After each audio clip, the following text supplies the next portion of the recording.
Some of the other tools that may seem blatantly obvious, but as blatantly obvious as they are also blatantly missed by so many websites. I have them up here. One of them is called a footer. Another one is a privacy page. And the last one is a sitemap.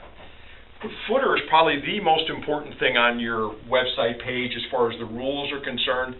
The search engines are looking for your information about yourself.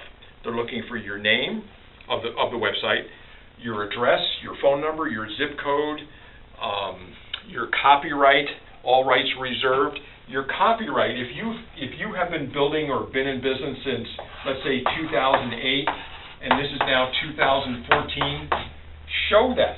Show the 2008 to 2014, because that tells Google, Yahoo, and Bing that you have been in business since 2008. If you have just 2014, that leaves a question mark. And you never want to have a question mark. You want to have the search engines, you want them to know everything they possibly can to your advantage. So make sure you include when you started your website or your business or whatever of that nature. You must have a privacy policy statement, and that is where you are explaining how you are treating the information you're getting from your customers. You're talking about cookies, web beacons, tracking things. Anything of that nature is what your privacy policy is all about. That has to be there. It can just be a little link off of your footer area going off to a separate page. It don't even have to be listed in your navigation bar, but you have to provide that privacy policy link and page so people understand. If they're not sure what your place is all about, they can go and make sure what their privacy rights are, what you're doing with their information. And then a sitemap is just a really convenient tool because it helps people find things within the website itself.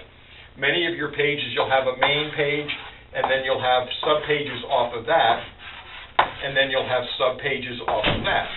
Well, a lot of times they're not listed in your navigation bar, whereas if you provide a sitemap, every one of these pages will be listed. So it makes it easy for someone who's trying to find something about whatever is maybe not a very large, important piece of information on your website. It's going to be included in that sitemap. So now the person can read through the sitemaps. Oh, there it is. Click it, and they'll take them right to that page. They don't have to worry about trying to find it through the navigation bar and go through a whole bunch of pages. Just makes it so much easier. But these are all those little tools and those little tick marks that the search engines want. It's like anything else when you were going to school. The goal was you wanted to score 100. Same thing with the Google, Yahoo, Bings. Your search engine talent, your ability to create a website, you want to make sure you score 100 with the Google, Yahoo, Bings. And these are some of the ways that you make sure that you cover all of those things. You may build the best website in the world with great content. You might even have title, things of that nature. But if you forget to put a footer at the bottom, you can't score 100. If you don't have a privacy page, you can't score 100. The sitemap, if you don't indicate how long you've been in existence.